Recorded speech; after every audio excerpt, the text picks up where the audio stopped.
네, 온라인으로 예배드리는 분들에게도 예, 여러분은 저를 보니 하나님 얼굴 같죠? 저는 못 보고 있습니다.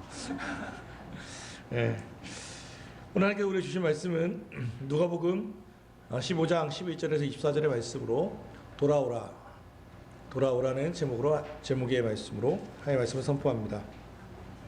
사람은 어떻게 구성되어 있냐면 성경은 두 가지의 불구분법을 얘기합니다. 영, 혼, 육. 그걸 삼분법이라고 하죠. 사람은 그냥 저는 신영관이라고 하는 개인은 저로 보이지만 저는 육이 있고 혼이 있고 영이 있습니다. 또 이분법으로 보면 육과 영혼으로 같이 보기도 하죠. 아시는 것처럼 육은 우리 몸입니다. 그리고 혼은 지, 정, 의, 아는 것과 감정 그리고 의지를 일컫습니다. 그리고 영은 말 그대로 영입니다. 사람은 이 영혼육으로 구성되어 있고 육은 혼의 지배를 받게 되어 있습니다. 그렇죠? 혼은 영의 지배를 받습니다. 이게 하나님의 창조 질서입니다. 그래서 사람은 이 동물과 달리 영혼이 만족해야 하고 절대자이신 하나님으로부터 오시는 참된 행복, 그 샬롬을 추구합니다. 평안함을 추구하게 되어 있어요. 그러니까 아무리 먹는 것만 좋아도 마음에 근심이 있으면 이게 먹는 음식도 마음에 근심이 있으면 그렇습니다. 또 뭐 육체도 만족하고 혼도 걱정 근심이 없는데 영이 채워지지 않으면 그럼 마치 동물과 같은 구분이 되지 않는 거예요. 우리는 영의 존재를 믿고 또 영의 지배를 받고 살아야 한단 말이죠. 그게 하나님이 우리에게 만들어 놓으신 영적 회로예요. 그런데 이 코로나 사태가 계속 장기화되고 또 터지면서 어떤 문제가 생겼냐면 영과 혼의 문제보다 육의 문제가 더 중시되는 상황이 지금 발생하고 있는 거예요. 무슨 얘기냐면 당장 먹고 사는 문제와 직결된 것들만 자꾸 신경 쓰게 되고 영이 죽고 혼이 죽는 문제에 대해서는 무관심해 버린다는 말이죠. 방역 수칙을 봐도 그렇습니다. 몇천 명이 모이는 콘서트는 가능하지만 예배는 안 돼요. 몇만 명이 수용할 수 있는 예배당이어도 거기도 19명이에요. 식당은 운영 가능하지만 교회에서 식사하는 것은 금지예요. 호텔은 되지만 교회에서 수련회하는 거 숙박은 안 돼요. 수련회는 전면 금지예요. 그런데 이해는 합니다. 왜냐하면 정부는 그렇게 할 수 있어요. 국가는 그렇게 운영할 수 있어요. 왜냐하면 이 국가는 또는 지방 정부는 영혼의 문제에 해결책을 주는 게 아니라 그들을 뭐냐면 육체의 문제를 신경 쓰도록 되어 있어요. 그렇죠? 정부는 당연히 육체의 감염이 되지 않도록 막는 것에 집중할 수밖에 없어요. 거기에 초점이 맞춰져 있어요. 그런데 안타까운 것은 우리 그리스도인들도 거기에 따라가고 있다는 거예요. 그들은 그럴 수 있지만 우리는 그러면 안 돼요. 먹고 사는 문제보다 육보다는 혼에 신경을 써야 하고 혼보다는 영의 문제에 더 관심을 가져야 한단 말이에요. 오늘 말씀인 이 탕자비유, 잃어버린 아들을 되찾는 이 이야기는 많은 그리스도인들이 들어본 이야기입니다. 그러나 이 시대에 정말 중요한 게 무엇인지를 통해 이 말씀을 통해서 오늘 하나님은 우리에게 강조하고 싶어 하시는 것이 있음을 봅니다. 다들 아시다시피 배경은 이렇습니다. 어떤 집에 두 아들이 있었죠. 그런데 둘째 아들이 자기의 몫의 재산을 달라고 아버지께 요청해서 받았습니다. 자기가 받을 몫이란 게 뭐예요? 유산이에요, 유산. 그러니까 아버지가 죽지도 않았는데, 돌아가시지도 않았는데 아버지의 재산을 떼달라는 거예요. 이런 호로자식이 어디 있어요? 그런데 아버지가 그냥 그걸 허락했어요.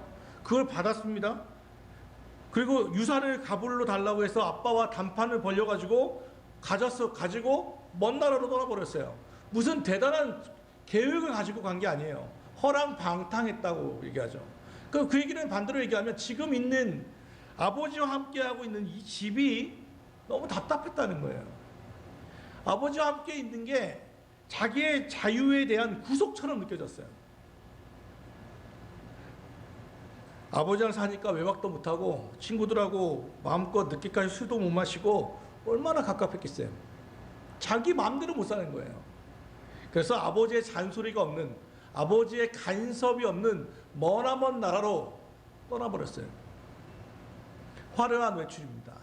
당당한 독립선언입니다. 그런데 오늘 본문을 보면, 자세히 좀 보면 이 본문은 아들이 떠났다에 관심이 있는 게 아니에요.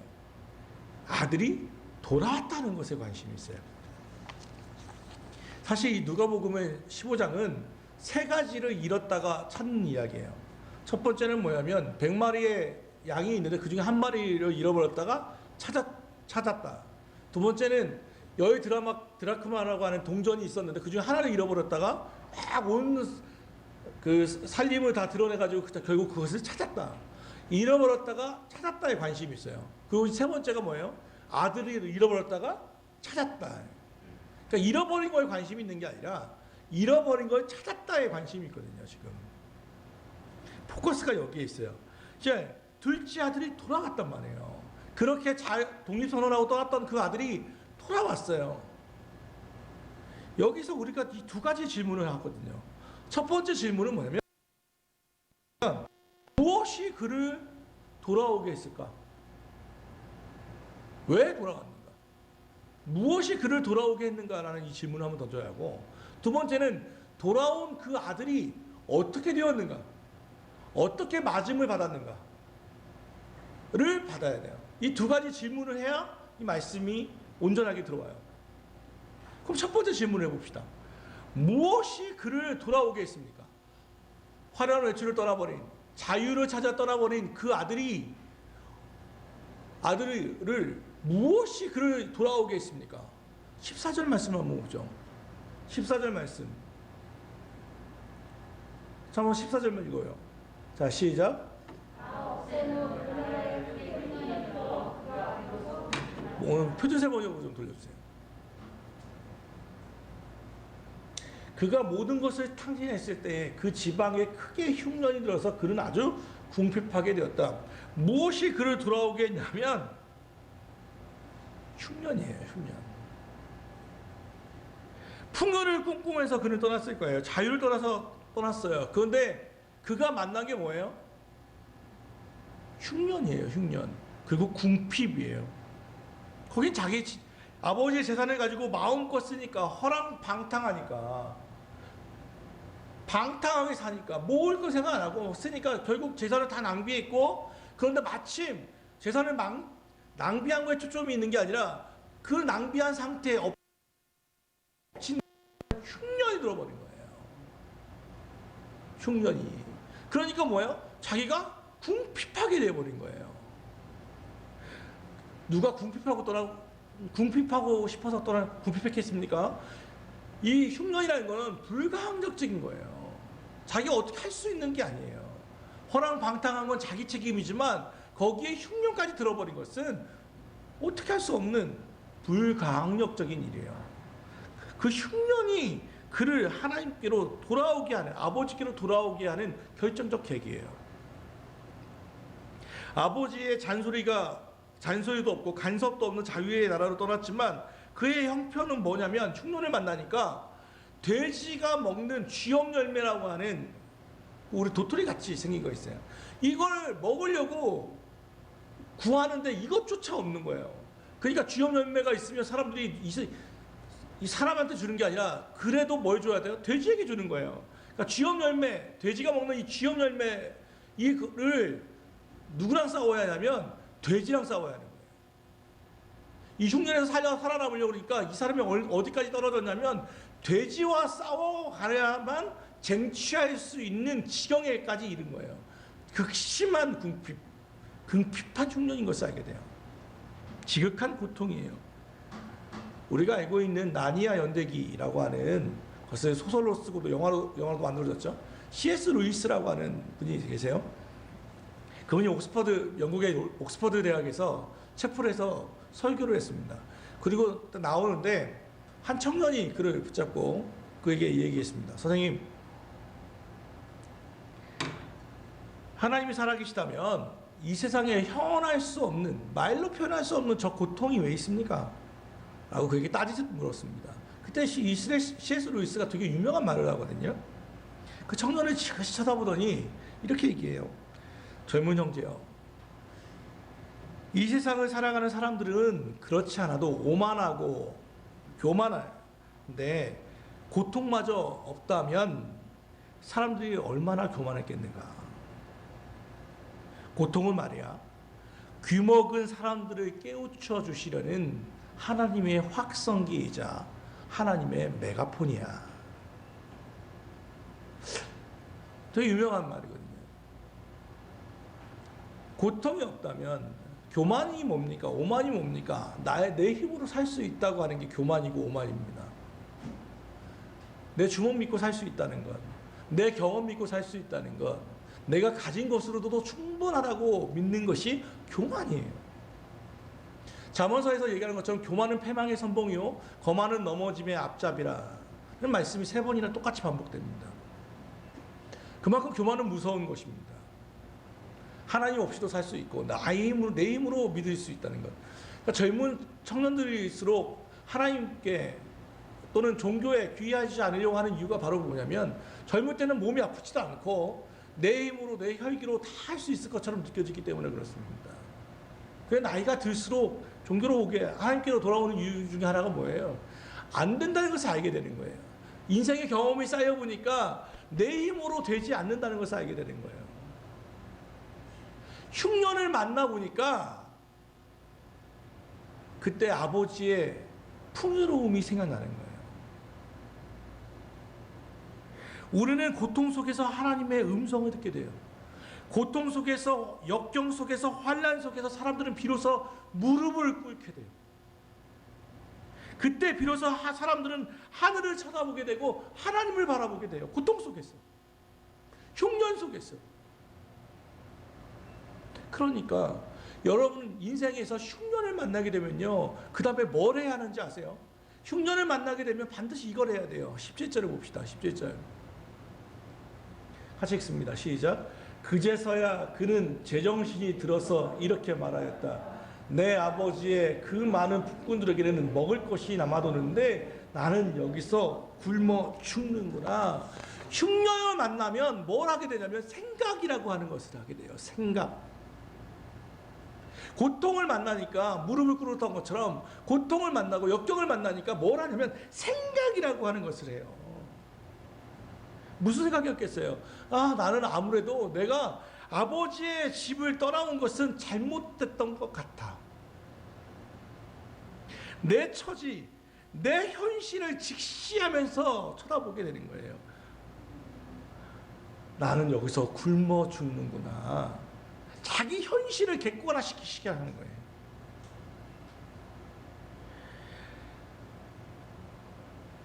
그는 깊이 생각하게 돼요. 아버지와 더불어 함께 있을 때는 재미없다고, 갑갑하다고, 내 마음대로 안 된다고, 이거 구속하는 거라고 생각했는데 사실은 그게 평화였고 평안이었구나. 그게 진짜 자유였구나 생각을 하게 되는 거예요. 표준세 번역 여기서 제정신이 들어서라고 표현했는데, 이걸요 영어 성경 킴 제임스 버전에는 뭐라고 했냐면 되게 재밌는 표현을 해놨어요. And when he came to himself, he came to himself. 이게 무슨 뜻입니까? 그가 자신에게로 돌아왔다. 제정신이 들어서 이걸 뭐라고 표현하냐면 그가 자신에게로 돌아왔다는 거예요. 그게 제정신이 들었다는 게, 또는 예전 성경은 뭐래요? 스스로 돌이켜. 그걸 뭐냐면 he came to himself. 자기 자신에게로 돌아왔다는 거예요. 이게 뭘 의미하냐면 그는 머나먼 나라로 떠나가서 자기 마음대로 살았다고 생각했는데 그게 사실은 자기 자신을 잃어버린 상태였다는 거예요. 자유를 찾아서 떠나버렸는데 그게 자유가 아니라 얽매임이었다는 거예요. 오히려 자아 실현을 위해서 떠났는데 그게 사실은 자아 상실 상태였다는 거예요. 그래서 그는 흉년을 만나니까 비로소 생각이라는 것을 하게 되고 내가 어떤 상태인지를 객관화시키더라는 거예요. 그러고 나서 자, 흉년을 만났습니다. 흉년이 그를 돌아오게 하죠. 흉년을 만나고 생각을 하게 됩니다. 그 다음에 뭐겠어요? 행동이에요. 행동. 20절의 말씀을 봐요. 20절 같이 읽습니다. 시작. 그는 일어나서 아버지에게로 갔다. 그가 아직도 먼 거리에 있는데 그의 아버지가 그를 보고 치근히 여겨서 달려가 그의 목을 껴안고 입을 맞추었다. 17절부터 19절은 다 생각이죠. 나는 여기서 굶어 죽는구나. 내가 일어나 아버지에게로 돌아가서 이렇게 말씀드려야 하겠다. 아버지, 내가 하늘과 아버지 앞에 죄를 지었습니다. 나는 더 이상 아버지의 아들이라고 불릴 자격이 없으니 나를 품꾼의 하나로 삼아 주십시오까지는 생각이었어요. 그죠? 그리고 나서 그는 일어나서 아버지께로 갔다. 일어나 갔다.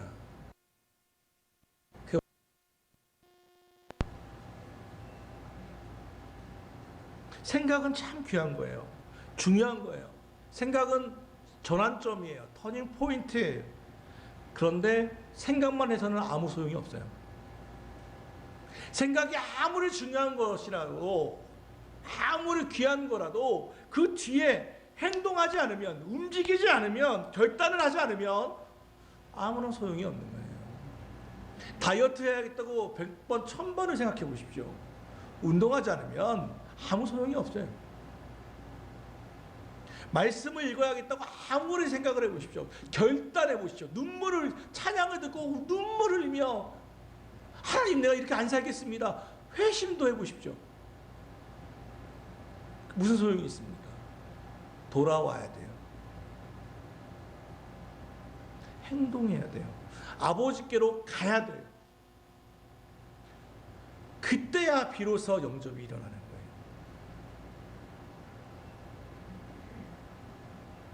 부끄럽지만, 염치 없지만, 껄끄럽지만, 두렵지만 그래도 일어나 가야 돼요. 그래야 살아요. 그래야 아버지께로 돌아와야만 해요. 그래야 그는 사는 거예요. 여기까지가 첫 번째 질문이에요. 무엇이 그를 돌아오게 했는가? 흉년이에요. 인생의 고난이에요. 그것이 생각하게 됐고 생각이 그를 행동까지 이끌었어요. 여기까지. 그럼 두 번째 질문을 합시다. 돌아온 그가 어떻게 되었는가? 또는 그를 어떻게 맞이했는가? 그가 어떻게 되었는가? 이 질문을 해보죠. 다시 한번 20절이에요. 20절 읽어보죠. 시작. 그는 일어나서 아버지에게로 갔다. 그가 아직도 먼 거리에 있는데 그의 아버지가 그를 보고 치근히 여겨서 달려가 그의 목을 껴안고 입을 맞추었다. 자, 거리가 아직 멀었어요. 그런데 누가 그를 봤어요? 아버지가 그를 먼저 봤어요. 우리는 그냥 있지만 연상해 보세요. 아들의 돌아오는 발걸음은 어떻겠어요? 한 걸음 한 걸음이 죽을 맛이었을 거예요.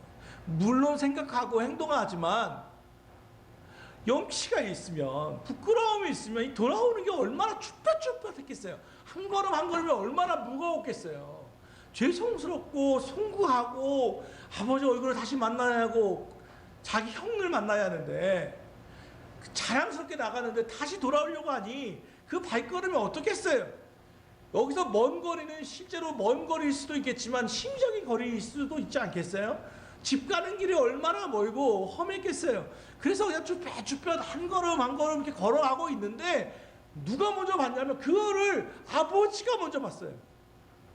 아버지가. 요즘처럼 무슨 아버지한테 아빠 나 돌아가요 카톡을 보냈겠어요? 아니면 뭐 인스타그램 해가지고 샵 집 돌아가는 길 샵 죽을 맛 뭐 이러면서 SNS를 했겠어요? 뭘 했겠어요? 언제 올 줄 알고. 그런데 아버지가 그를 먼저 봤다는 것은 뭘 의미하는 거예요? 아버지의 시선은 어디에 있는 거예요? 동구박스에 있는 거예요. 동구박스에. 문소리 나면 내 새끼 돌아왔나? 후다닥 소리만 들리면도 내 둘째 막내 걔 돌아왔나?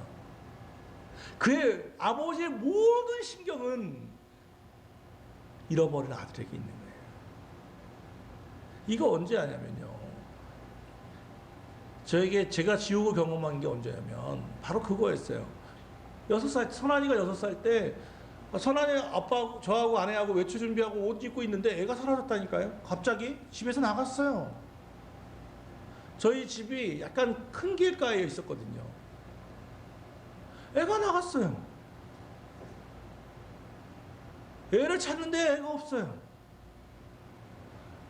제일 먼저 대로변으로 뛰어갔어요. 혹시나 차에 했을까. 그때부터 온 동네를 찾아다니는 거예요. 선아 하면서 부르고 있는 거예요. 완전 미친놈 된 거예요.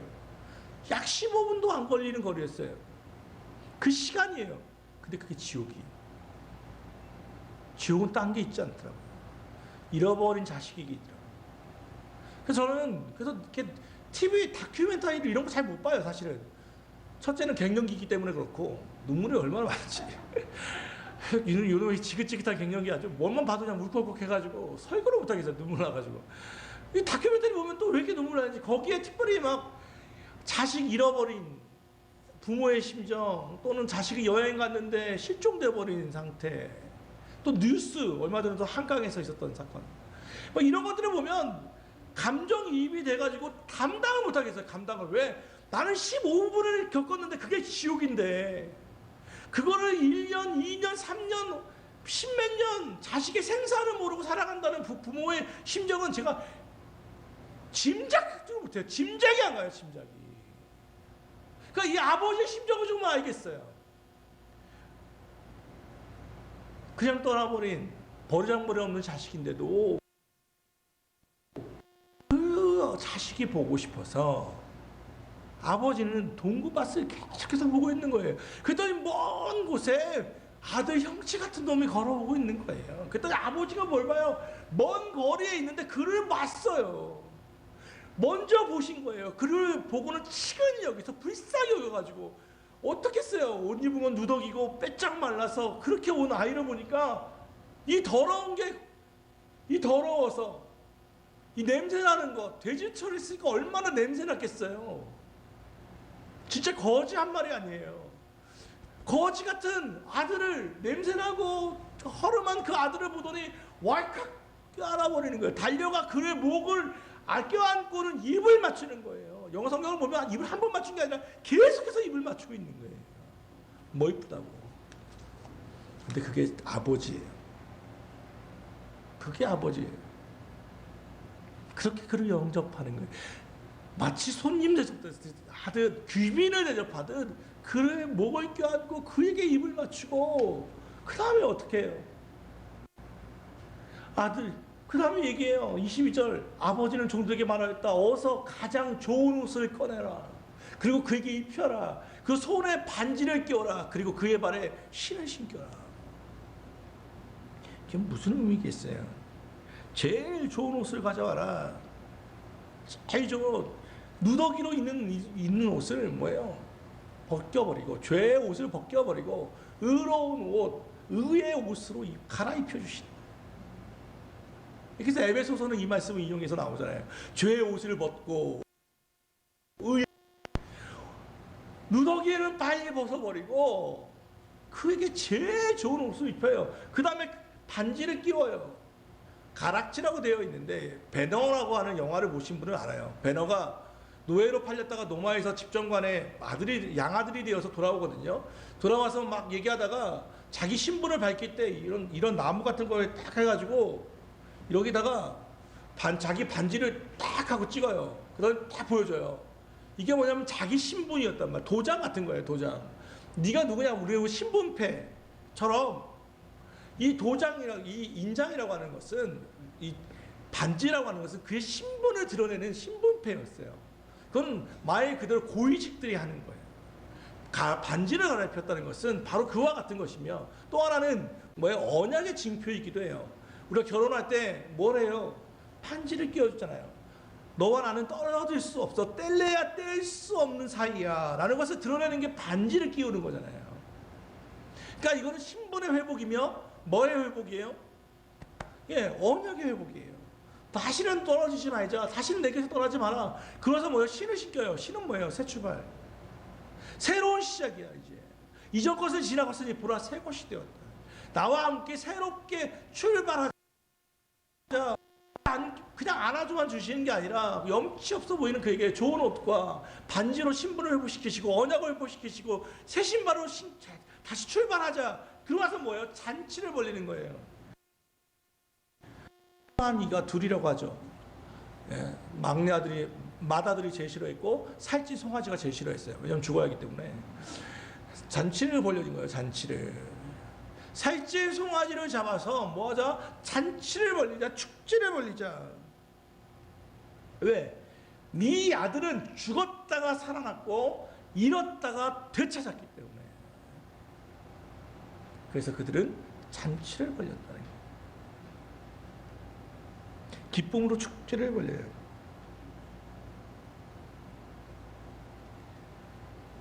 사랑하는 가까운 교회 성도 여러분, 우리 교회 이름 때문에 여러분 때때로 곤란하신 적 있으시죠? 저도 그렇거든요. 어느 교회세요? 가까운 교회입니다. 그래서 교회 이름이 뭐예요? 꼭 물어보거든요. 가까운 교회입니다 라고 하면 꼭 2번 얘기해야 돼요. 다들 고개를 끄덕여주셔서 감사합니다. 우리 교회 이름은 항상 2번이에요. 그런데 이름을 잘 생각해 보세요. 이름은 아시는 것처럼 고린도전서 1장 9절에서 지어졌어요. 너희를 불러 교제케 하신 그리스도 예수 우리 주와 교제케 하신 그 하나님은 미쁘시도다라는 말씀에서 왔어요. 우리를 부르신 하나님의 뜻이 뭐냐면 교제하자는 거예요. 사귀자는 거예요. 그게 고린도서 1장 9절에서 얘기하고 있는 거예요. 너희를 불러 교제케 하신 그 하나님은 미쁘시다는 거예요. 누구와? 예수님과 우리를 사귀라는 거예요. 그게 우리를 부르신, 여러분을 구원하신 목적이 그거예요. 그러니까 사귄다는 말은 반대로 얘기하면 가까운 사이잖아요. 가까운 사이. 그래서 우리 교회의 2가지 핵심 가치가 하나님과 가까운, 이웃과 가까운. 그러면 이제 말씀을 마무리하면 이 질문을 던져보는 거예요.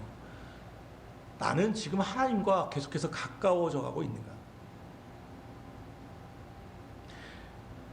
코로나 핑계, 메로나 핑계, 기로나 핑계 다 되면서 하나님과 떨어져 가고 있는 것은 아닌가? 하나님 안에 있는 게 갑갑하고 뭔가 좀 우리 자유를 구속하는 것처럼 여겨져서 멀리 떠나가고 싶은 저 둘째 아들처럼 그렇게 생각하고 있는 것은 아닌가? 거기에 이 코로나라고 하는 핑계가 더 좋은 게 어디 있어요?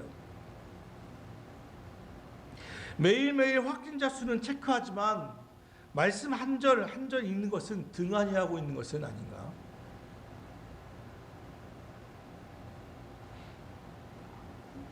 우리 모습 속에서 자유를 찾아 떠나는 둘째 아들의 모습이 보이고 있는 것은 아닌가?